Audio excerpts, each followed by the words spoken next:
This episode is brought to you by 5 Bullet Friday, my very own email newsletter. It's become one of the most popular email newsletters in the world with millions of subscribers, and it's super, super simple. It does not clog up your inbox. Every Friday, I send out 5 bullet points, super short, of the coolest things I've found that week, which sometimes includes apps, books, documentaries, supplements, gadgets, new self-experiments, hacks, tricks, and all sorts of weird stuff that I dig up from around the world.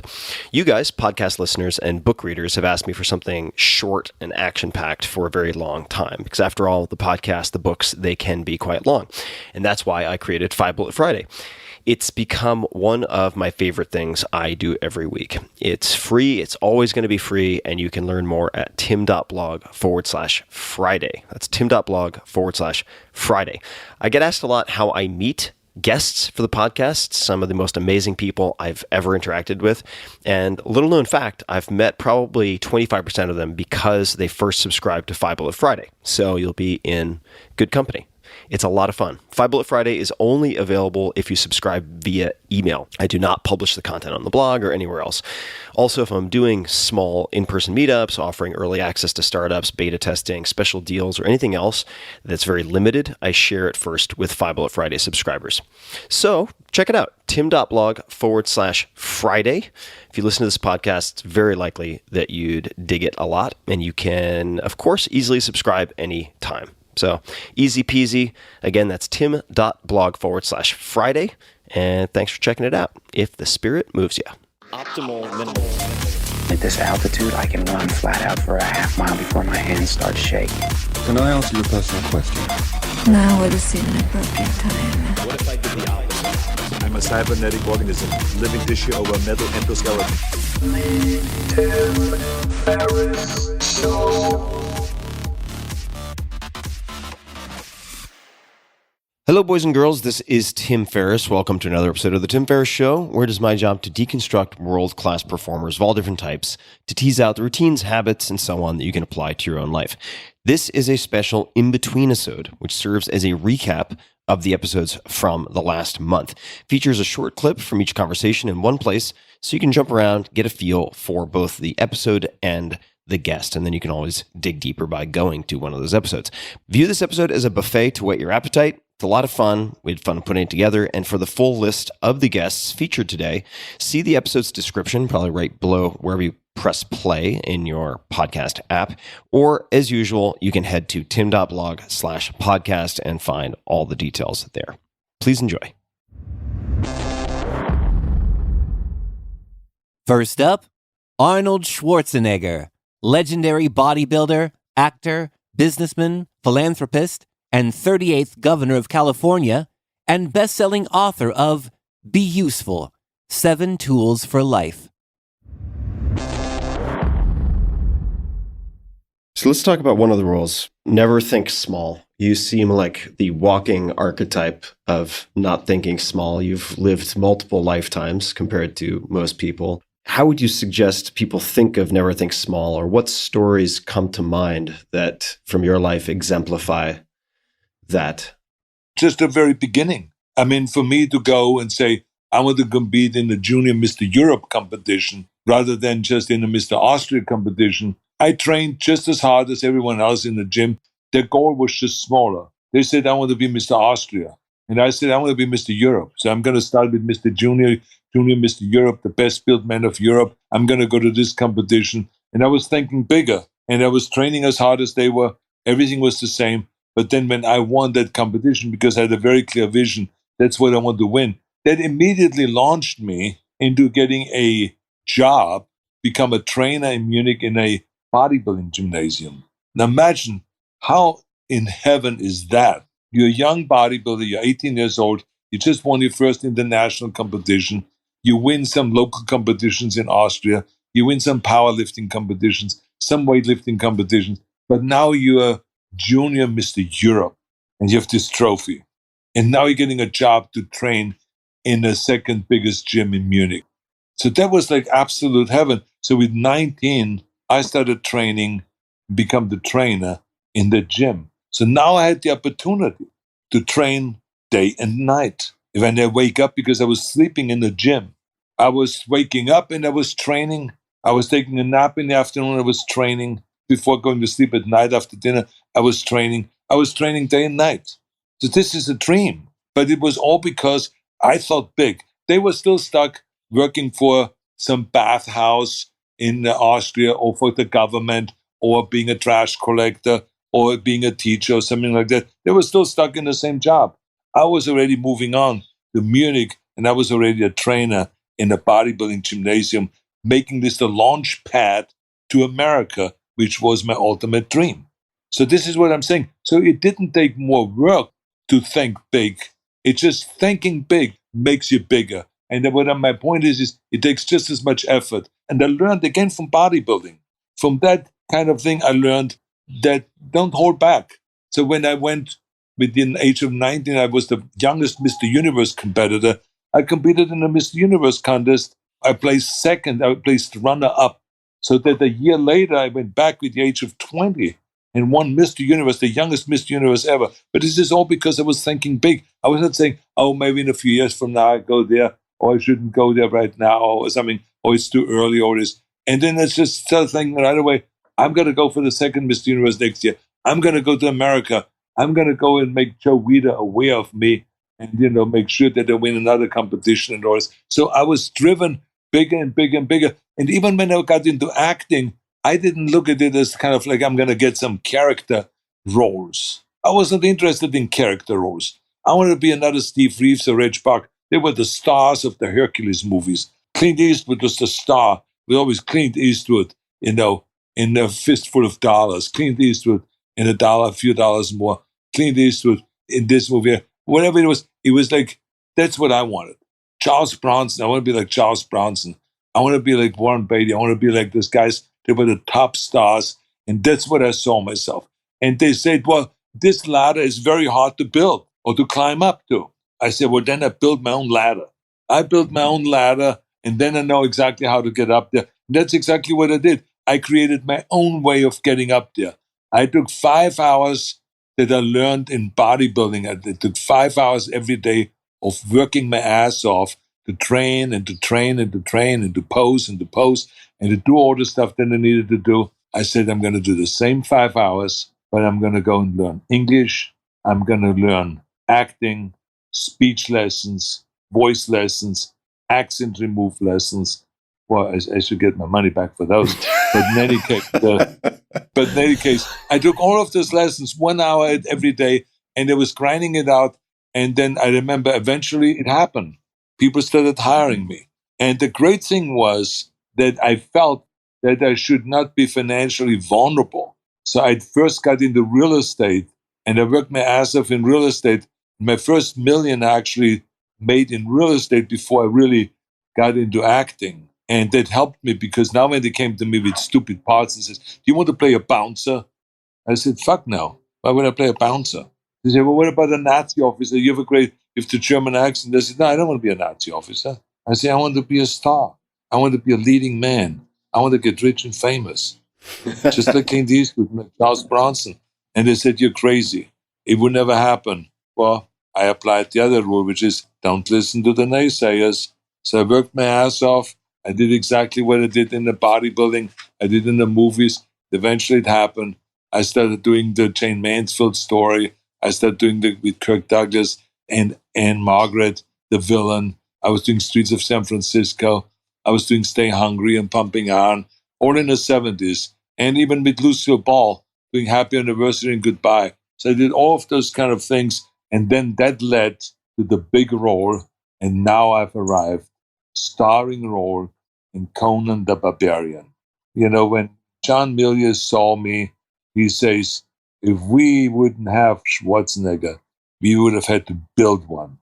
So all of a sudden, the body that everyone said would never, ever become famous in the movies because the movies, no one is seeing muscle movies anymore. All of the opposite came true. My accent became very welcome. When they did Terminator, they loved the German accent. They were Jim Cameron called Schwarzenegger is talking like a machine. That's why it worked, like the Terminator. So things like that. So all of a sudden, the things that they said would never make it in Hollywood, the accent, the name, the body, all of those things became big pluses, and it made it. So that's my own ladder that I built. That's why it's important. Don't just worry about climbing a ladder that someone else has built. No, build your own ladder. Just don't wait for anyone else. So that's what I did. Next up, Morgan Housel, author of The Psychology of Money, and his new book, Same as Ever, A Guide to What Never Changes. What we didn't cover in our last conversation was how you draft your first drafts or your rough drafts. Because you have these ideas, you're at the grocery store, you're out on a walk, you're in the shower, whatever it might be. What does it look like when you put first words on paper or screen? Because that is where I often procrastinate, facing the empty screen, the blinking cursor. What's your move there? I first need to disclose that what I'm about to say is probably the worst writing advice you could give someone. So if you are a new writer or an aspiring writer, plug your ears and fast forward this. But That'll be in the headline. I've always been including the worst advice for writers. I've always been like this. I don't think it's a good strategy, but it's been my strategy. I'm kind of a first draft and publish writer. I think the best way to write is to write a shitty first draft, get it done, and then go back and edit and clean up and rewrite and whatnot. I've always been one sentence at a time. And when I'm done with that sentence, it's final.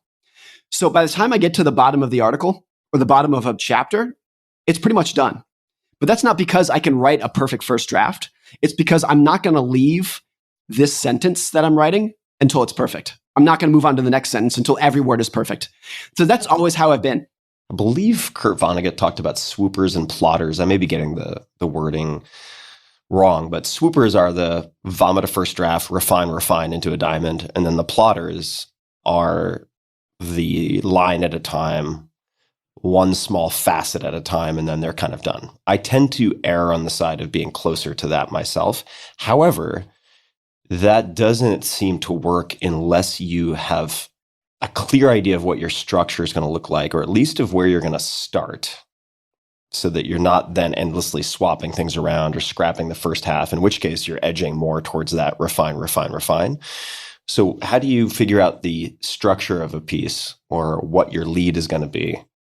When I start an article or a chapter even, I have no idea where it's going to go. It's not like all the ideas are in my head and I just need to put them out on paper.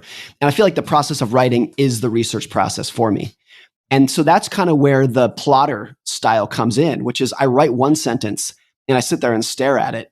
And it's like, oh, that reminds me of this. Like that prompts another thought that I had. That paragraph I just wrote reminds me of something else I can pull in. That's really where it comes from. So coming up with an idea, honestly, I think most blog posts, I start with a headline. And I'm like, I want to write an article called Everything is Cyclical, whatever it might be. And let's just run with that. Like that idea, because everything is cyclical. And I'm sure I could put together a story about why that is and a couple of examples of that. So let's just start there and see what happens. And I just start throwing things on the page. And usually within the process of a blog post or a book chapter, I'll go for 3 walks around my neighborhood. And during that walk, I'm 100% focused on what I'm writing and thinking about, what did I just write? Is that true? Oh, that reminds me of something else. So that's always a process. If I'm sitting at my desk, I really can't get my brain to work as well as it is as when I'm getting up and walking around.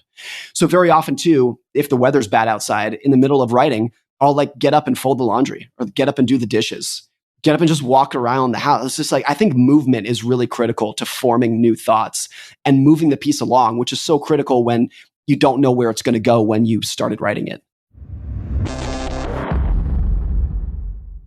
Next up, Apollo Robbins, the world's most famous pickpocket.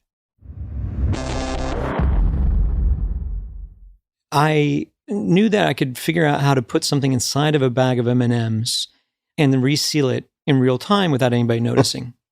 And I thought, what could I do with that? Let's just find out. Yeah. And that's where it started to become a jazz. So this interaction with this guy, Jamal, when he came up, he says, so you can steal something from me? And I said, I don't know. What was your name? He goes, Jamal. I said, how do you spell that, Jamal? And he said, J-A. I said, could you write that down for me? And he pulls out his pen and goes to write it down. And his pen wasn't working. And as we've heard before. Yeah. And up to this point, my stuttering, the break of my speech, the break of my sight lines with him has been very low status. But break of your sight lines, meaning eye contact. yeah, I didn't keep straight eye contact with him very much. I asked him about his suit. That's really fancy. It was all low status. And then everything just changed. Then it's this thing I said, would this help you out, Jamal? And it's straight eye contact and it's the refill to his ink pen. And he had way underestimated and stepped way too close, he realized suddenly. And when that moment happened to him, you saw him holding his pen with one hand and his refill with the other, and he was just looking and he's stunned. He's in this cycle of trying to make that, because the only solution it could be is the one he didn't want to accept, right? So he's canceled out the truth. So where is he going to go from there? Yeah. That I had stolen it, taken it apart, put it back together and put it back on him. Couldn't be that. So what else could it be? Pausing time travel. So in that, now at that moment, while he's in that bewildered state, I just said, well, at least you didn't lose your money or your wallet. And when I did that, I just glanced down because I noticed he has his watch on his left wrist, so he's probably right-handed, so he's probably going to keep his wallet in his back right. So I just glanced back toward his back right pocket, and he jumped on that big. He reached in, pulled out his wallet real quick, checked to see if he had everything still in his wallet. And I laughed, and I saw his attention shift back to the pen, and I pushed down his hand. I said, you still have everything. And he put it away. And he says, you've got to do this to Lisa. I said, yeah, great to meet her. I just looked over his shoulder to where I thought Lisa might be. And he took off to go get Lisa. Comes back and he shoves this lady towards me and this agent. And I'm Dance, monkey, dance. Yeah, I'm there to perform. But No, I know. And I'm talking to the agent. I have a drink. And this is an important thing, the drink, because it's a part of the style. And it's not alcohol, it's just water. But it's that I don't need anything from him. I'm not being validated. And a lot of performers will try to spoon feed the audience, but it's letting them bring a thing to them, letting them have a reaction without you needing to feed back off of it, and letting people have this experience for themselves. And so when he pushed the lady up, I didn't quite look at her at first. I said, sorry, it's nice to meet you. I looked over and I said, what was your name? She goes, Lisa. And she hadn't quite come close to me at all. She said, what's happening? I said, sorry, Lisa, he wants me to steal something from you. She says, what? I said, do you like chocolate? She says, chocolate? I said, yes, there's some chocolate in your purse. She said, what? She opens her purse and she finds a bag of M&Ms in her purse. And he's reacting very strongly to this. And he's watching this third party, he thinks. And then she said, how did those get in my purse? And I said, the same way Jamal's driver's license got out of his wallet. Now he's jumped back into the equation. He rips his wallet out again, realizes his license is missing. And he goes, where in the fuck is my driver's license? And I said, it's in the chocolate. As I take a sip of my water, I just walk away. So I let them piece it together themselves. She tears over the M&Ms and she finds the license in her thing. Next up, Guy Laliberté, co-founder of Cirque du Soleil and founder of One Drop Foundation and Lune Rouge. And I still had played business and had fun playing business because it was always about the game. You know, it's like we come from nothing. So what was the worst situation? Go back to nothing? I couldn't live that. That's where I come from. And while I was seeing successful people failing because they were starting to nurture to not having tomorrow what they have today and start to nurture fear. And there was like, no. Could you explain that a bit more? I've seen a lot of successful enterprise. There's many things that kill success, right? The first one I've seen is about once you have success, you get a lot of reward financially, economically, and then you're starting to nurture the fear of not having tomorrow what you have today. Right. And then change your entire way of addressing things. So suddenly you're not the same person. You don't address your business the same way. You don't address your vision and things because you nurture fear. Okay? So my say of that is like, danger, there is. But please, evaluate danger, don't nurture fear. Because at the moment you nurture fear, there's a good chance that you call your fear and the result of the fear. So that's one thing. And I've seen a lot of entrepreneurs shifting their way of being, shifting or transforming what they are and deny where they come from. So at the end, not being themselves. And having a business or success, changing their soul, their way of doing things, and become other people, which, again, could affect the result company. And the other one is more recognizing or realizing that at a certain moment, you're not the person to bring your business or your baby to another level. To be able to step out when you realize that you maximize, for different reasons, your contribution to the success of your enterprise. So let's talk about the first part of that just a little bit longer, because I lived in Silicon Valley for 17 years and I have a lot of friends from that period of my life. Many of them have shifted, I would say, into trying to defend what they have or have experienced more fear because they don't know who to trust, et cetera. I mean, there are many stories about it. Trust is a big factor also. So what else would you say to those people? They're people you care about. You see them maybe changing or feeding the fear. What else would you say to them? You mentioned something about trust. There's a thin line between wasting time of doubting versus trying to see the best side of a person and work toward making emerge of a person this best side. And this is a conversation I still have, whatever, with my kids, with my ex, and the actual business, is this notion of to which level you trust without compromising the fundamental. And this is very difficult to conclude because I've lived the two spectrum of that in life. I got some of the best reward by trusting people and focusing on their beautiful soul versus their dark side. And that has been very rewarding. That had provoked the observation that people have sometime when you have give them trust, they will fall in the trap of falling in the greed, ego, and power side of life versus the love, respect, and trust side of life, which is what we had built our things with. And that brought me a lot of deception to people I really trust, that I believe that we had enough experience together and they fell on that part. And again, it happened in my own little ethos, but look what's going on in the world. You know, we're driven by this tension between the two sides of it. And obviously, the people who are driven by greed, ego, and power, every morning they wake up and they're thinking about how they could be better. Us, you know, on the side of the love, peace, and love and stuff like that, we get it on the face. We look at the sun, we meditate, and we're a little more slow to react on that. So I guess we have to be a little more organized. If I'm understanding you correctly, I mean, it sounds like you're suggesting maybe defaulting to trusting people and expecting sometimes you're going to get punched in the face, but that's just the tax you pay for being optimistic? Or are there other ways that you protect the fundamentals? No, I would say at the end, there's more success than failure. But the failure are more touching than the win of trust because it's usually attached to deception. So I'm talking more about the deception. You know, you're in business, you win, you lose, you make good decisions, you do bad decisions. That's part of it. Nobody's perfect. And nobody's perfect in the choice of who you work with, who you trust or not. It's part of doing business.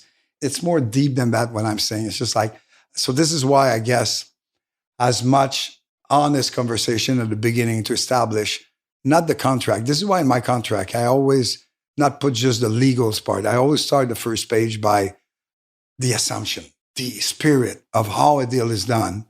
Because my wish that if there's conflict, before going on the legal battle, you look at what the spirit of the deal was.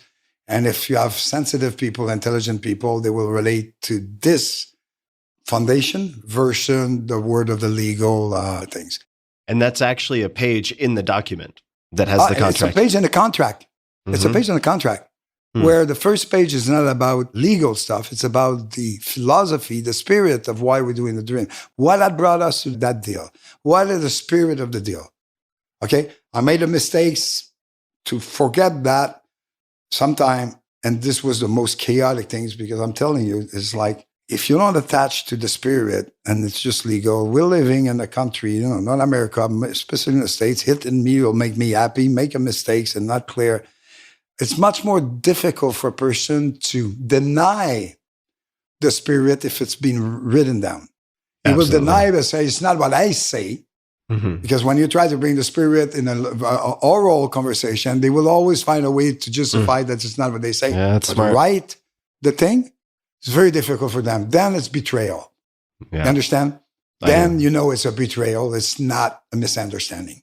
Is that first page, I'm very interested in this, is it almost just like regular text, like it's paragraphs, or is it bullets? Or? It's understanding that we desire to conquer planet Mars. We will do everything to, you know, it's like very poetic sometimes, very philosophic. It's very mission-oriented. You know, we all do document in business a mission and vision and so. Why are we not putting those principles right in the contract when two parties do things? Because this become a new mission. This is built on new value. And I think this is, I believe, an antidote against persecution or a legal process. Yeah, that's very smart.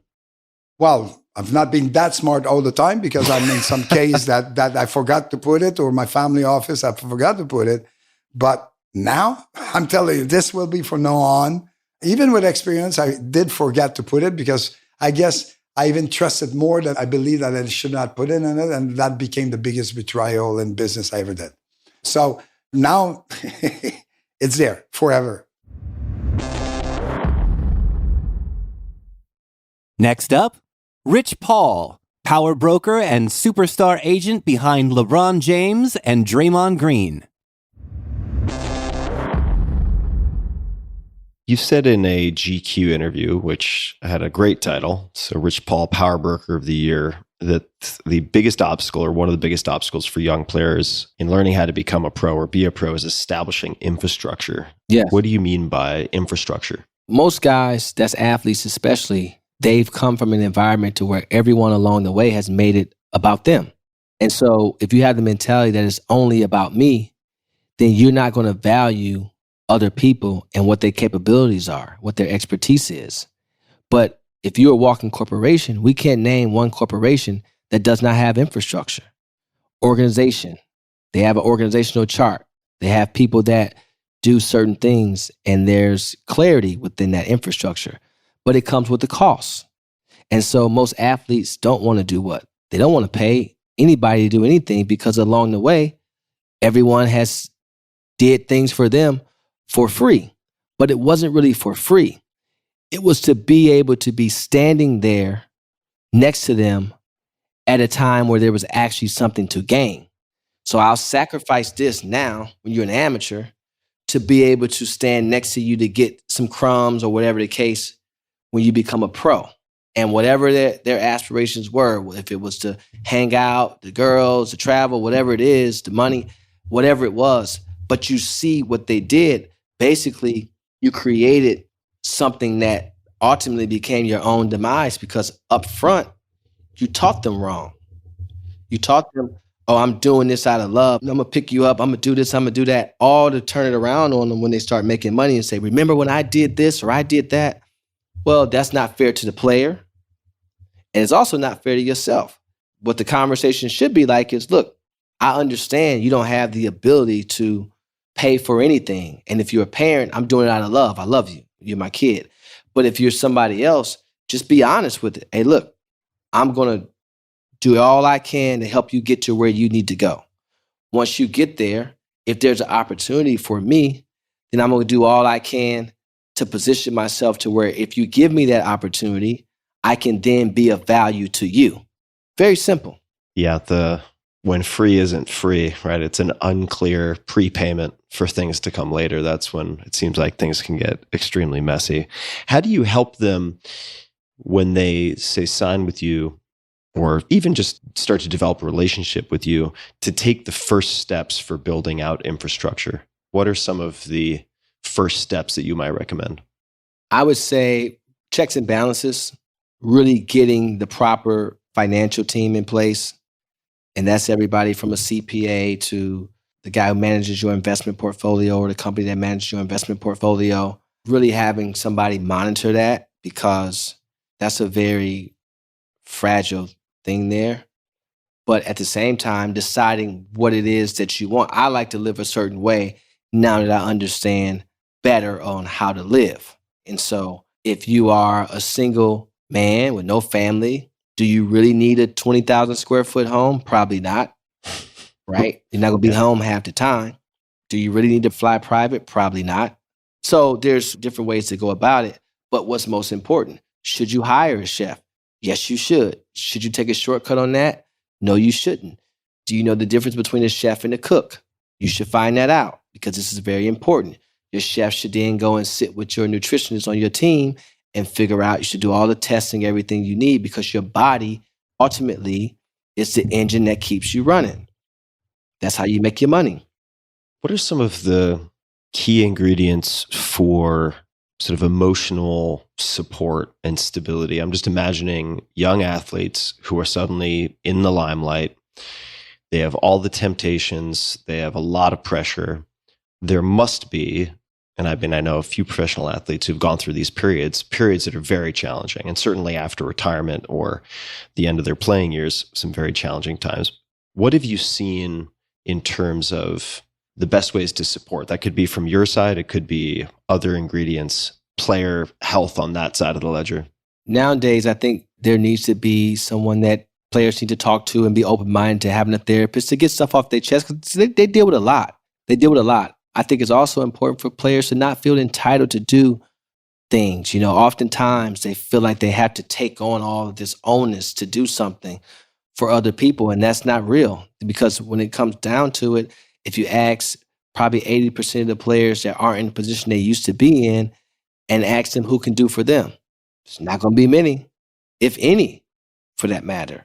Meaning people who are willing to help them? Of course, yeah. And then how are they positioning themselves to where when the ball stops, it's not about just having a ton of money. Like, how can I do something else? How can I be perceived while playing as someone who can transition and do something else? There's this idea that I made a lot of money, I don't have to do nothing else. Well, that's not true, because you made a lot of money, but you didn't diversify your portfolio. Unless your money is making money for you and you live a lifestyle in which your 8% or your 10% or whatever it is return each year is able to pay your bills and your taxes on your home and stuff like that, then you got to go to work.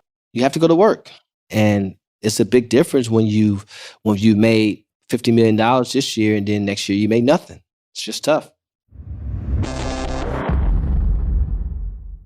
Last but not least, a special episode all about coffee, featuring ethnobotanist and author of Tales of a Shaman's Apprentice, Dr. Mark Plotkin.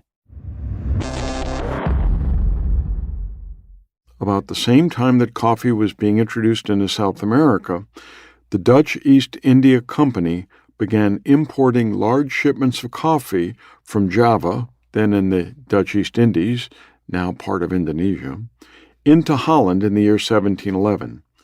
And, as had happened in the Muslim Middle East, demand for coffee soared in Christian Europe. Artists, writers, and composers began singing the praises of coffee, sometimes literally. Johann Sebastian Bach composed the Coffee Cantata, one of his most beloved pieces. As part of the libretto, he wrote, quote, "How sweet coffee tastes, lovelier than 1,000 kisses, sweeter than muscatel wine." Honoré de Balzac, the famous French playwright and author, penned an essay entitled "The Pleasures and Pains of Coffee." I believe Balzac provided the best explanation as why artists fell so deeply in love with Mocha Java. Quote, "Once coffee hits your system, ideas quickly march into motion like the battalions of a great army." End of quote. This underscores a point I've been emphasizing throughout the Plants of the Gods podcast series, that these substances are ideogens, not just hallucinogens. Ideogens, they help create new ideas and concepts. To repeat Balzac's quote, since it is so fundamental, "Once coffee hits your system, ideas quickly march into motion like the battalions of a great army." Much of Balzac's prodigious output was turbocharged by his coffee consumption. According to some reports, the Frenchman was downing 50 cups a day. His death at the age of 51 might in some part be due to his coffee addiction. After all, one must wonder how the poor man ever got to sleep. Yet his countryman, the philosopher Voltaire, was even more addicted and more prolific. The author of over 20,000 letters, 2,000 books and pamphlets, he was said to have consumed as many as 72 cups of coffee a day. To understand why coffee had an even more profound impact in Europe than it did in the Middle East, two topics merit a bit of discussion. The first is potable water.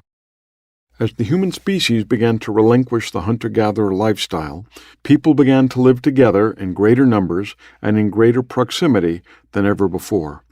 With no understanding of hygiene or the germ theory of disease, once pristine water sources like streams, rivers, and lakes became ever more polluted, if not just outright toxic and poisonous.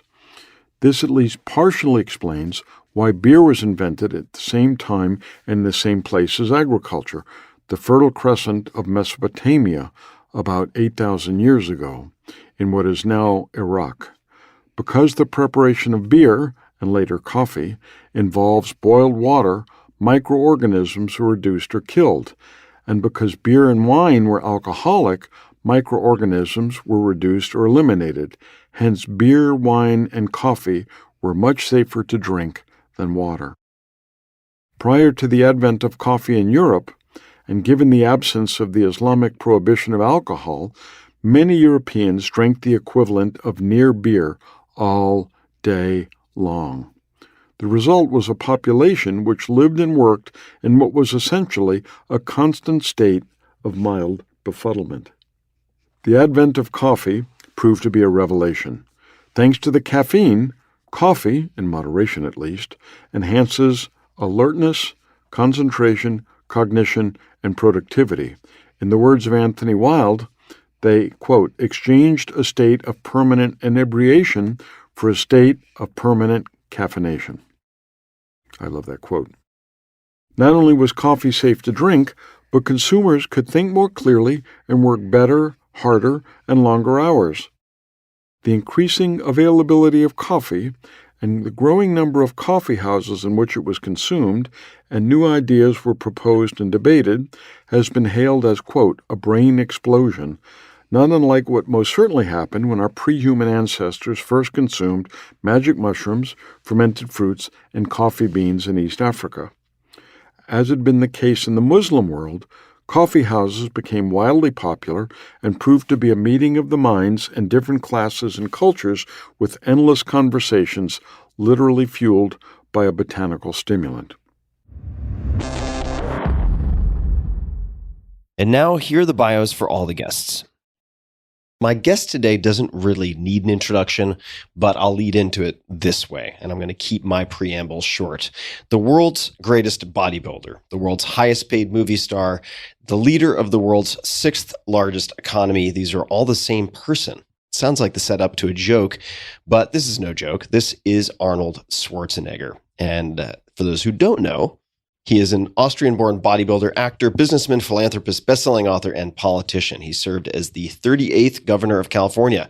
His new book, Be Useful, 7 Tools for Life, is out October 10th, and his daily newsletter, that's email newsletter, Pump Club, recently passed 500,000 subscribers and is growing quickly as a positive corner of the internet. Schwarzenegger has made it his mission to give back. Since his time in the governor's house, he has been working heavily to combat climate change, anti-Semitism, ensure fair voting practices, help youth, work with veterans, and inspire healthy living, among other things. Now, if you want, in addition to all of that, some footage of his incredible accuracy with killing flies, his shepherding of various animals around the property, including pigs and dogs, you can go to my YouTube channel. That's youtube.com/Tim Ferriss. You can find him on social at Schwarzenegger. That's on Twitter, Instagram. TikTok is at Arnold Schnitzel. On YouTube, Arnold Schwarzenegger. The website for the book is beusefulbook.com, and the newsletter is arnoldspumpclub.com. Today we have a repeat guest, and good Lord, did his last episode do well. It did spectacularly well. You guys loved it. So back by popular demand is Morgan Housel. You can find him on Twitter at Morgan Housel, Housel. He is a partner at the Collaborative Fund. His book, The Psychology of Money, which we really dug into in depth last time, has sold more than 3 million copies and has been translated into 53 languages. Didn't even know there were that many languages. I'm kidding, of course.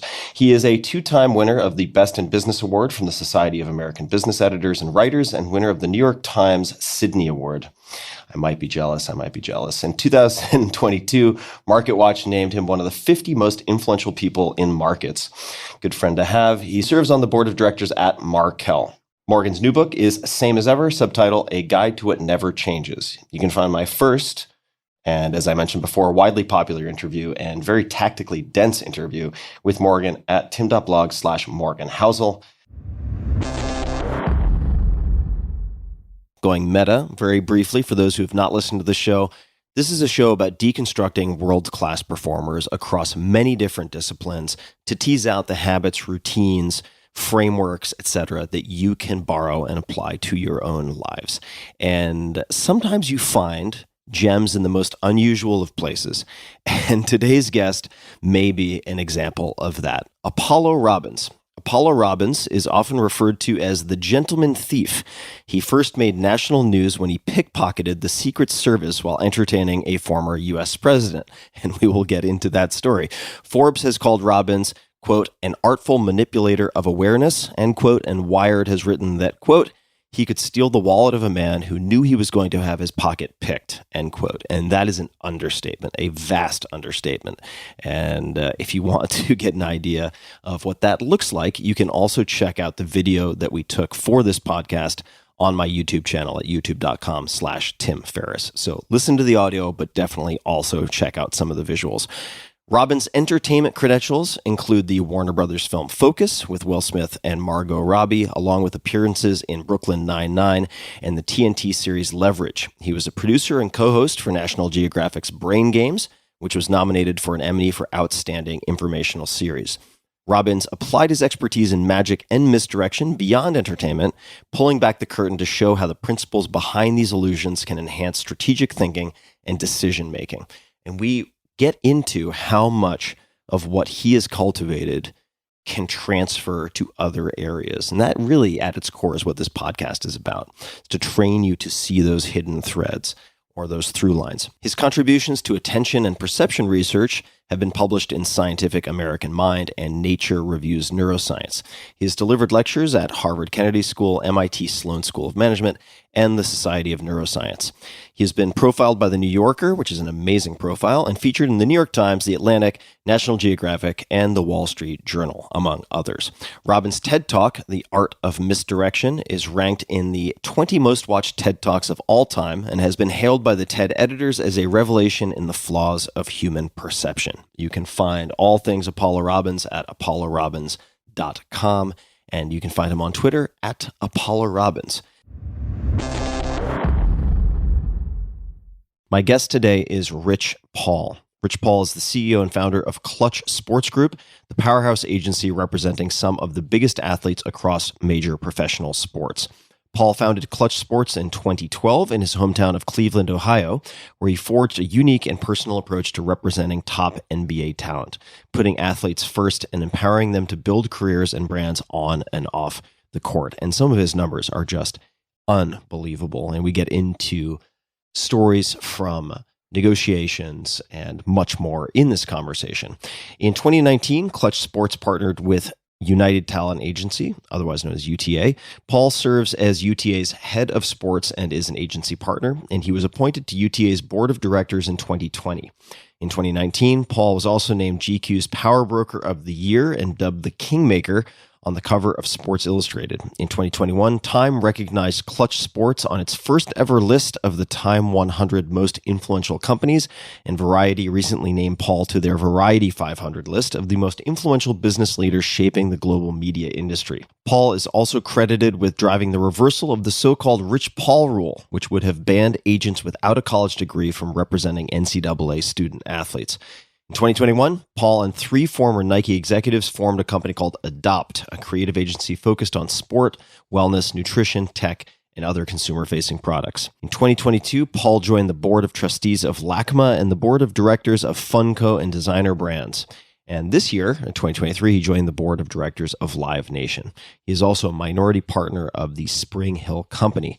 His latest book is Lucky Me, a memoir of changing the odds. You can find him on Instagram at Rich Paul and on Twitter at Rich Paul 4. That is the number 4.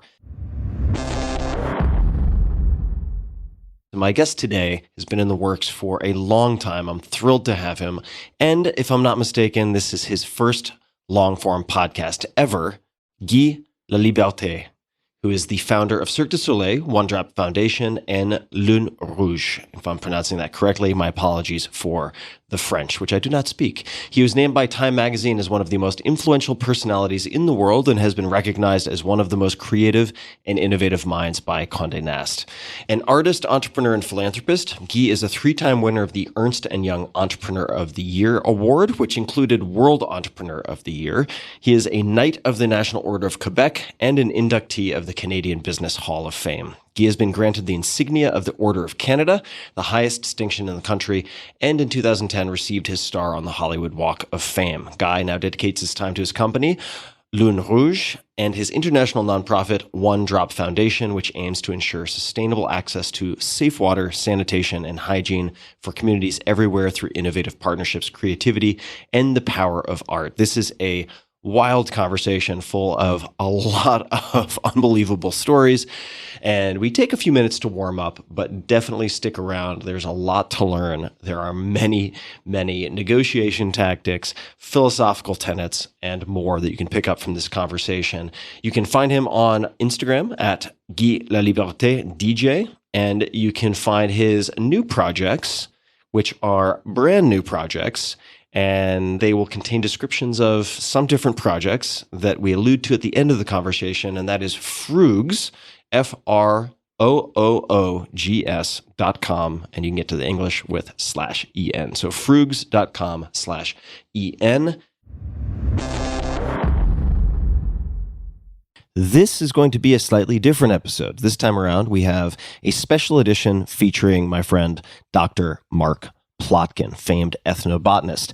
Mark takes over my duties as host for this episode and shares an episode of his Plants of the Gods podcast, but you are hearing it before anyone else. You are hearing it before even his own podcast subscribers, so this is a Tim Ferriss Show exclusive. But let's back up. Who is Dr. Mark Plotkin? Mark, you can find him online on Twitter at DOC. Mark Plotkin is an ethnobotanist who serves as president of the Amazon Conservation Team, which has partnered with roughly 80 tribes to map and improve management and protection of roughly 100 million acres of ancestral rainforests. He is best known to the general public as the author of the book Tales of a Shaman's Apprentice, one of the most popular books ever written about the rainforest. His most recent book is The Amazon, What Everyone Needs to Know, and you can find my interview with Mark, where we dig into his history, his mentors, including Richard Evan Schultes, the legendary Richard Evan Schultes, and so on, at tim.blog/Mark Plotkin. This episode, however, this tightly packed episode, explores all things coffee, which is the most widely consumed mind-altering plant product in the world, and it gets into all different aspects of coffee, many of which I think will surprise you. Hey guys, this is Tim again. Just one more thing before you take off, and that is 5 Bullet Friday. Would you enjoy getting a short email from me every Friday that provides a little fun before the weekend? Between 1.5 and 2 million people subscribe to my free newsletter, my super short newsletter called 5 Bullet Friday. Easy to sign up, easy to cancel.